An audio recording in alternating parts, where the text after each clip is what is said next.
In the next 30 minutes, I'll reveal 10 years of sales experience that made me over 100 million pesos. I'm Fibo Lim and I run a marketing firm that has generated 13 billion in client sales over the last decade. At ngayon, for the first time, I'm going to release to the public I recorded training in our company kung saan I trained my internal sales team how to close without convincing, without pushing people, and without hard selling.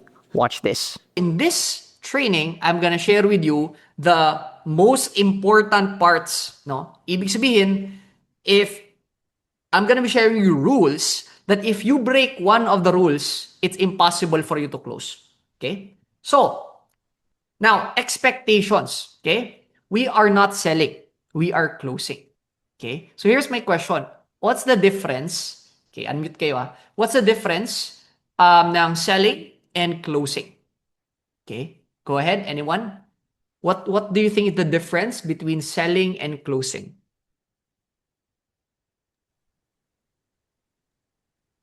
I think for me, selling is actually giving the value. With closing, it's just going over the process. Okay, thank you. So, the simple explanation ko lang dito is this, okay? Selling is you talk 90% of the time. Closing is you listen 90% of the time. So, when you are the one talking, that means you're now selling. When you are listening, you're actually closing. Okay? Now, bakit you're not selling, we're closing, we have a sales organization? It is because most of the selling is already done by me. Okay? So when you call the lead, most likely that lead is already warm. That lead has already an idea. And this is not like a cold lead that you just call, out of someone else's contact. Does that make sense? Okay. So, we're not selling, we're just closing. Ibig sabihin, we first define, what's closing ba? Okay? So, first off is it's helping others solve problems. Now, what this means is if they don't have a problem, there's no point of closing them. Okay? So, if you've heard, sell me this pen, and then, wala naman silang problem, they don't have the need for that thing, there's no point of convincing that person. Okay? I want you to understand that it's not about convincing, it's about helping someone solve their problem. That's why in any sales script, it is just two things. Someone has a pain, someone has pleasure. The pain is their current situation, the pleasure is their future desire or their future dream. You just want to help them get from where they are now, before, to the after state, yung pangarap nila. That is it. Okay? Next, closing is a transfer of belief. Ibig sabihin, even if you are the best closer, you handle almost every single objection, you have the best script, okay? But for some reason, you heard a customer complain and then you started not believing in what you're offering, 100% you will have a very hard time selling it. Because sales is not about the words. It's basically transfer of emotion, transfer of belief. So, I can say the same thing, the same words, pero okay, how many of you experience, na you, how many of you experience na someone is selling you something, pero alam mo, halatang halata na he doesn't even believe what he's offering. Okay, you can type number 1 in the chat if you experience this. But here's the thing, right? He knows the product, he knows, magaling siya mag-close, pero ramdam mo na binibentahan ka lang para kumita siya. Okay? And this is something unexplainable because this is what you call energy. Okay? You can feel someone's intention without even that person opening their mouth. Does that make sense so far? Can you type number 5 in the chat? That makes sense? Okay. Thank you. Next. Closing is just guiding them to make a decision. Okay? Now, would you agree? Every transformation every success, every, big transformation or success requires a decision. Yes or no? Okay? Ngayon, would you agree? You, including me, most of the time, we have hard times making decision. And what we do is we keep on what? We keep on delaying. Mamaya ko na isipin to. No? And because we keep on delaying, for example, gusto mong pumayat. And 5 years ago, plano mo nang pumayat. Pero hanggang ngayon, hindi ka pa nag-decide kung kailan ka magsimula. Does that make sense? Okay? There's a lot of things in our life na we want, but because it's not our priority to make that decision, that's why we're not getting the transformation. Does that make sense? Okay. So, for them to get the transformation, you have to make them decide so that they start getting this transformation. Okay? So, that is basically closing. We solve their problem, we transfer the belief, okay? So, ibig sabihin, no matter how good the script is, if you do not believe in your heart, in your soul, 100% of what you're selling, it doesn't make sense, okay? And you're just helping them make a decision. It's not manipulation. It's not convincing, okay? It's helping them make a decision that they already know they want to make, okay? Now, here is okay? This is the rules of the game. Okay, so what do you mean by rules of the game? Okay, if you break one of the rules, guaranteed, guaranteed that you will lose or you would not close this person. Okay, so rule number one. Okay, no man, no close. Okay, no man, no close. What's no man, no close? Now, there's a lot of people who try closing someone. Pero at the end, no, walang pera, hindi naman siya nag-make ng decision, and hindi naman niya kailangan yung product. How many of you experienced that? Type number 3 in the chat. Okay? Now, there is no point in closing someone who has no money, no authority, and no need.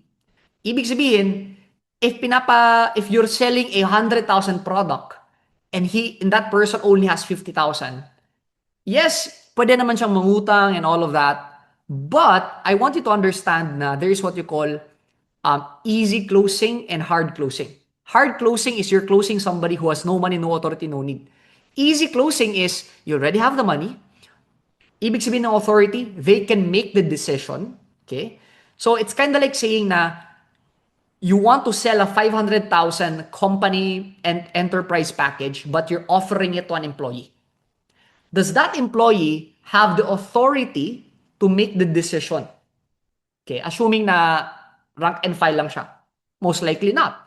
So even if na-close mo siya, even if convinced siya, even if gusto niya, but still can't close him because kailangan pa siya magpaalam sa boss niya. In this case, it's possible kailangan pa siya magpaalam sa asawa niya, kailangan pa siya magpaalam to whatever. Okay? However, if it's just a 5,000 peso product, no, a low price product most of the time doesn't need much like magpaalam muna ako, parang sabi mo, diba?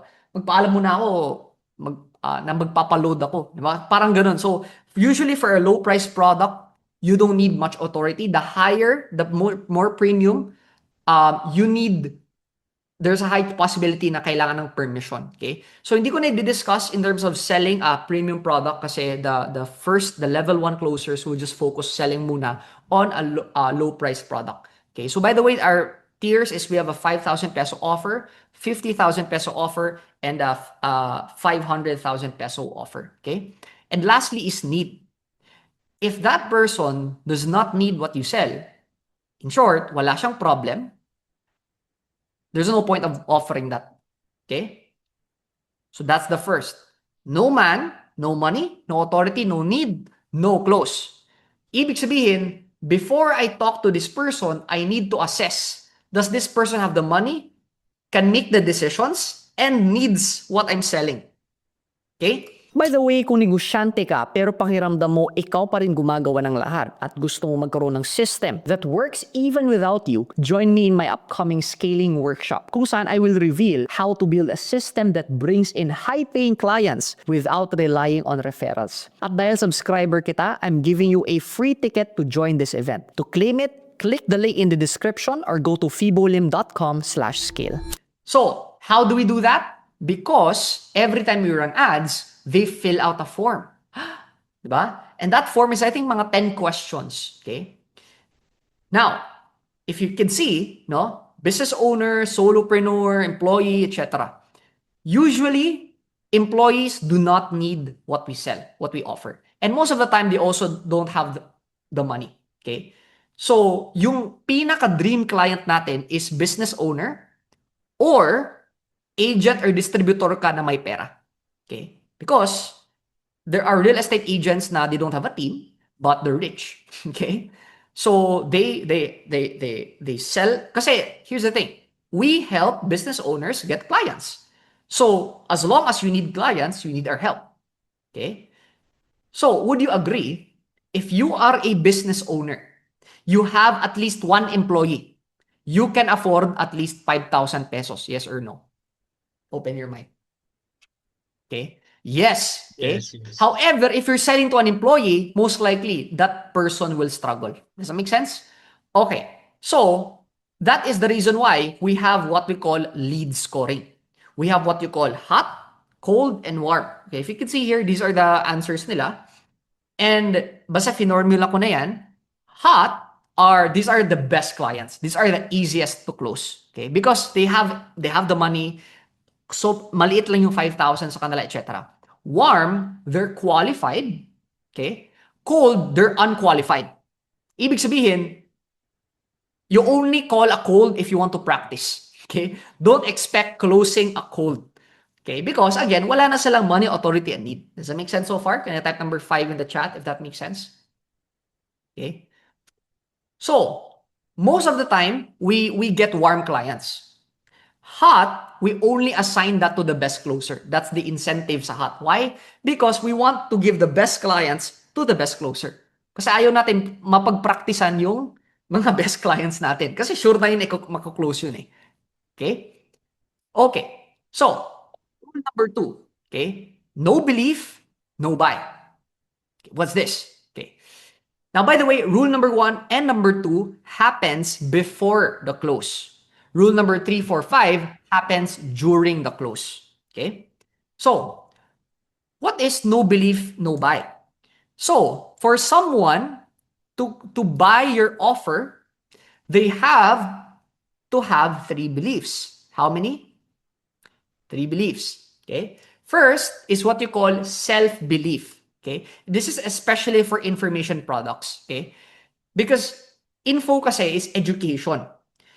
Ibig sabihin, they still have to implement it. Okay? So, what's an example of someone that does not have self-belief? If they're gonna say, will this work for my business? Or, hindi kasi ako techie. No? They have all these reasons why it would not work for them or why they cannot do it. I cannot do it because blank. Okay? Next is what you call offer belief. Now, they opted in, they are registered. Ibig sabihin, they already have the desire, they already have the pain. Qualified na yan sila. Kasi I want you to imagine this, okay? There are millions and millions of people who sees our ad and only the less than 1% register. So would you agree the people who registered are already qualified na? Because in the first place, if you're not interested, you do not click the ad, you do not fill out the form. Tama? So the fact that you already clicked the ad and filled the form, you already showed interest. Okay? Now, offer belief means, okay, I have this problem. I believe your opportunity, your offer, your product, your service can help me get to my result. Okay? So in this case, some people, yung gusto kong result is, yung problem ko, for example, is, nahirapan ako mag-hire ng empleyado. Okay? So, ngayon, our offer is how to use AI. What if hindi mo na kailangan mag-hire ng empleyado because AI can do the admin stuff for you. AI can reply for your customer support. AI can do the selling for you already. Isn't that crazy? Okay? Or probably, their problem is, oh, inconsistent yung sales ko, up and down yung sales ko. That's a problem. The desire is, um, the desire is, I make money even while I'm sleeping. Okay? Our offer is, what if we can plug AI into your business so that the sales happen 24/7. You have an automation and sales system doing the work for you. Okay? So that's the offer. They have to believe what you're offering will help them get the result. Okay? And lastly is what you call seller belief. Even if they trust themselves that they can do it, they trust what you're selling, but they do not trust you or me, ibig sabihin, the company or the seller, they would still not buy. Okay. Again, rule number 1, rule number 2 happens before the close. Okay. So, now, the question is, how do we make sure? Kasi again, it's very hard to close if they do not have the self-belief, they don't trust themselves, they don't trust what you're selling, and they don't trust you. Okay? That is why sales happens because you are convincing them to trust themselves, to trust what you're selling, and then to trust you. Okay? However, we're not selling, we're closing. Okay? So when we start saying that, explaining that, you're selling na. Okay? There's something wrong. Now, okay, how do we break these beliefs so that they start trusting themselves, trusting what we sell, and trusting who we are? We do that through what you call a sales video. Okay? So what happens is in step 1, they fill out a form. In step 2, they watch a video. So what ends up happening is most likely before you call them, they have already trusted themselves, trusted the offer, and trusted you or the seller or us. Okay? Because I'm already doing the selling in a form of a video. Okay? So, what does that mean? As a closer, you want to assess, you want to identify, ano ba yung main concern niya? Kasi most likely, one of his main concern is he doesn't trust you, he doesn't trust the seller, he doesn't trust the offer. My first question is, were you able to watch the video? Okay? Kasi if hindi yan napanood ng video, you would really, sell. Okay? Hindi ka na magko-close, bibibenta ka na. Okay? Does that make sense so far? Can you type number 1 in the chat? That makes sense? Okay, thank you. Okay, so, rule number 3, listen 90, talk 10. Okay, so ito yung sinabi ko. What does that mean? 90% listen, talk 10%. We're not selling, we're closing. So I want you to put yourself, now, not all the time we're closing kasi what if you're gonna be assigned in a higher tier, whatever, other offers. In other offers, there's possibility that you're gonna be selling and so on. Basta, just be aware, what hat are you wearing? Are you a sales hat or are you in a closing hat? Okay? So, how do we make sure na we listen 90% of the time? We make sure we listen 90% of the time if we keep on asking questions. Okay? So, this is not about you, this is about them. People care once they know that you care for them. And you know you care for them because you are a good listener. So, the best closers are the best listeners, not the best talkers. Okay? Does that make sense? Okay. Fourth. Okay? Hanggang 5 lang tayo. Fourth, your tone is the message. Now, I'm gonna give you a word, okay? And the word is love, okay? And I want you to open your mic. I want you to tell me what the message is, okay? So, the word is love, okay? Open your mic and tell me, okay. The first tone is love, okay? Love. So, what message are you getting? If I say love, okay? Angry. Anger. Yeah, Anger. you're Okay, mad. thank you. That's How, also my impression. okay, Angry. thank you. How about love? Okay, love. Okay, what's your message? Lalambing. Pure love. Sweet. We Yeah. want something from love. Okay, Yeah. thank you. Need something. How about love? Love? Okay. Fuse. Asking. Confused. Yep. Okay. Thank you. So, if you noticed, would you agree? I just said three the same words. Yes? But it created a different meaning. Okay? So, what does that mean? There is what you call a rule kasi na 7-38-55. Ibig sabihin yan, 7% is words, 38 is tonality, 55% is body language. But if you're talking on the phone and they don't see you, that's 93% tonality. Okay?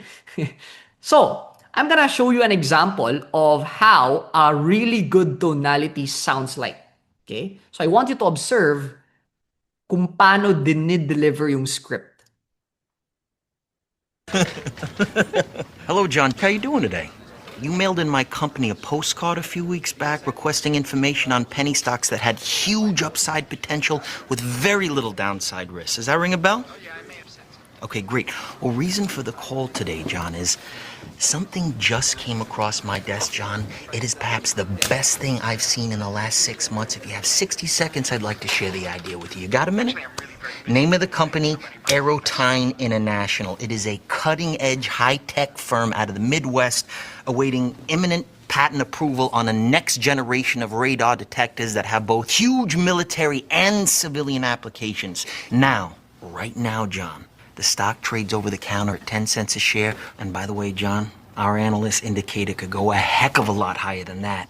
Your profit on a mere $6,000 investment would be upwards of $60,000. Jesus, that's my mortgage, man. Exactly, you could pay off your mortgage. This stock will pay off my house. John, one thing I can promise you, even in this market, is that I never ask my clients to judge me on my winners. I ask them to judge me on my losers because I have so few. And in the case of Aerotine, based on every technical factor out there, John, we are looking at a grand slam home run. Okay, let's do it. I'll do 4 grand. 4,000, that'd be 40,000 shares, John. Let me lock in that trade right now and get back to you with my secretary with an exact confirmation. Sound good, John? Sounds good. Great. Hey, John, thank you for your vote of confidence and welcome to the Investors Center. Yeah, thanks a lot, man. Thanks. Bye-bye. Okay, so what did you notice? Okay? What did you notice, guys? Open your mic. Sa akin, coach, parang parang kaya niyang magpa-visualize ng something using words. So yun yung feeling ko. Na Got it. parang kaya niya magpa-imagine using words. Got it. Now, if you notice, there were parts that he was whispering. Okay. And he was like, upward of $60,000. Right. So there was a tonality of excitement, the tonality of secret, okay, the tonality of friendly, the tonality of confident, right? So, if you notice in a movie, have you seen boring movies and really good movies? What's the difference? The difference is basically the emotional cycle. Okay? May up, may down, may up, may down. So, same with how you deliver. So, in this case, I have summarized it into 6 tonalities. Okay? There's what you call the curiosity tone. So, parang, Sish, may I ask? I'm curious, no? Ano yung, so, it's curious tone. There's what you call the confused tone. Na parang, I'm gonna say, Siege, you're saying na wala kang pera? So if you notice, look at the pauses, look at the, the volume, the speed, the ups, the downs, confused tone. We have the confident tone. Okay? Siege, how would you like to pay? GCash, bank transfer, or cash? Okay? Or we have what you call the caring tone. Now, Siege, how long has been a problem so far? Right? So, a caring tone. Or it can be a secret tone. Na, alam mo, Siege, no? If you're gonna join the program now, okay, and if you make money, we will double it. Does that sound fair? Okay, so secret tone. Or we can have the excited tone. Alam mo, Siege, a lot of our clients made, a minimum of 10,000 pesos. Isn't that crazy? Okay. And we also have a friendly tone. Now, hi Siege, how are you? Okay. Now, ibig sabihin, even if you have the best script, but you don't have the tonalities in every single script, every single line, okay? Just like right now, I have different tonalities, pauses, ups, down, volume. It's gonna be boring, okay? Because people buy through emotion and they justify through logic. And the tonality is basically the emotion, okay? Now, if you notice in our script right now, okay, we have what you call a tonality guide, okay? So makikita mo, curious, excited, confidence, curious, friendly, curious, caring, right? So there's like variations, okay? So, for example, hello Siege. Oh, it's Fibo. Oh, I'm calling from Fibo Lim's office. Nakita ko na nag-register. So if you notice, the lines is the pauses, okay? So, nakita ko na nag-register ka sa Sell with AI Challenge, tama? What type of business do you own? Right? So, having that choreographed process where you emphasize how you deliver it, that's like 93%. Okay? So, that is rule number 5. Okay, lastly is this. Every time there is an objection, what are usual objections ba? Okay, can you throw it to me?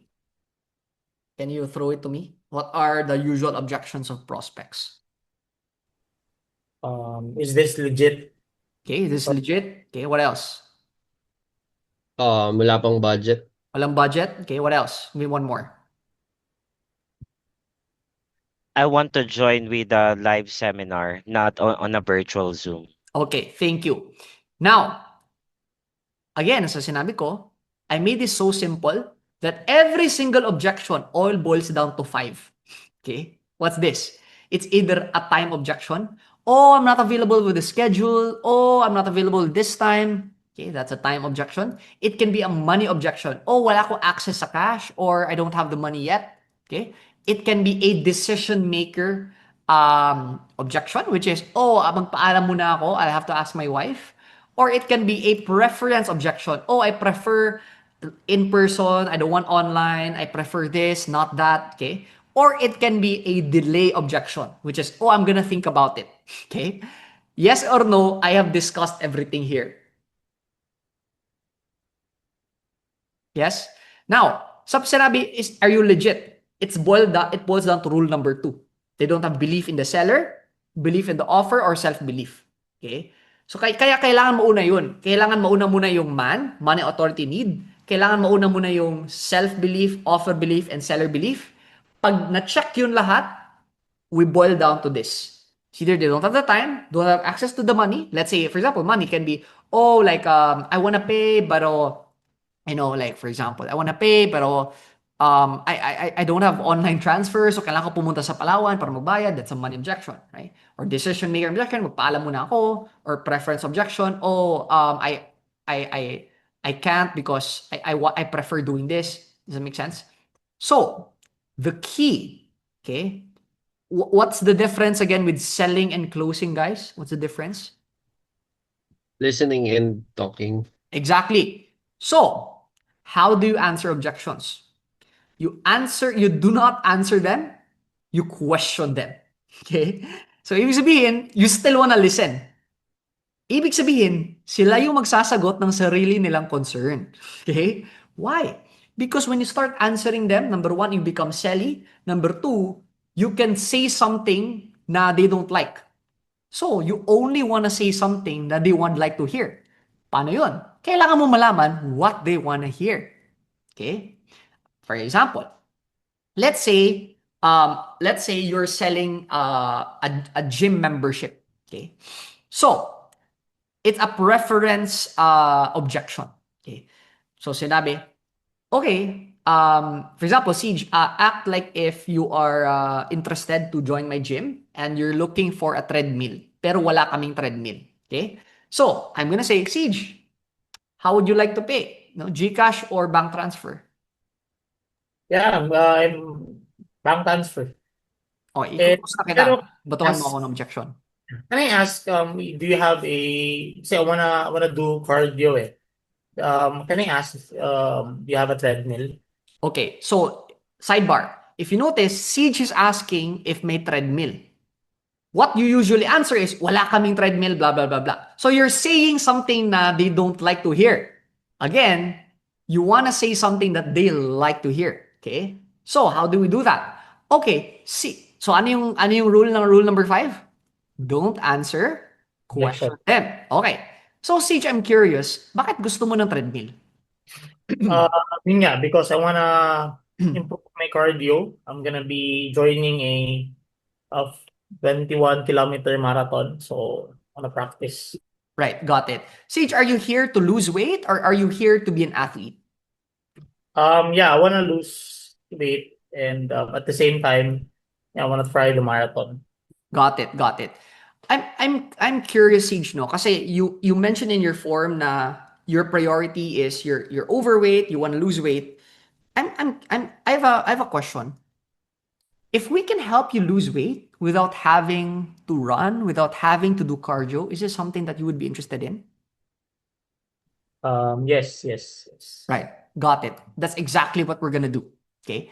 We're gonna help you lose weight without doing cardio. Sounds good? How would you like to pay? GCash or bank transfer? Okay. So if you notice, what I did there is binalik ko sa result nila. Okay. Yung result is I want to lose weight and they think they need cardio. That's why they're looking for a treadmill. So it's a preference. Okay. So, kaya, but what I did is I just asked, no? I just asked, bakit ito yung gusto mo? What if we can help you get this result without what they're looking for? Okay? So, are you getting this so far? Can type number 1 in the chat. Now, pag sinabi kong question it, come from if you notice, okay, these are objections, okay? This is our objection script. Ano makikita niyo na pattern pag may objection? Okay? Ano makikita niyo na pattern? We just ask a question, right? Because sometimes kasi, magpaalam muna ako sa asawa ko. Sometimes it can be a fake objection. Just kasi ayaw nila masaktan ka. Okay? Pero again, your goal is to help them make a decision. So you want to figure out what's the root cause. So sinasabi ko, can I ask, what's your main concern ba? Okay, kasi, tapos iniba na naman yung reason nila. Okay? Gusto ko in person, not online. Can I ask, bakit gusto mo ng in person? Curious tone. Right? So, most of the time, as a closer, we just come from a caring tone, curious tone, asking questions, no? So, sige, pag-isipan ko muna, mamaya na ako magbayad. Yeah, got it. I'm curious, Siege. Can I ask, I know what's holding you back. Yeah, so, you're asking from a caring tone. Parang you're so worried na hindi siya sumali. Does that make sense? That's it. You're just asking questions, questioning it, and yun. No, I don't want to make this a full masterclass, but this is just a basic intro about selling. Okay, so yeah, that's my presentation. That's like 10 years of, I don't know, that's more than 10 minutes, but 10 years of experience in 10 minutes if I said it faster. Okay, so yeah.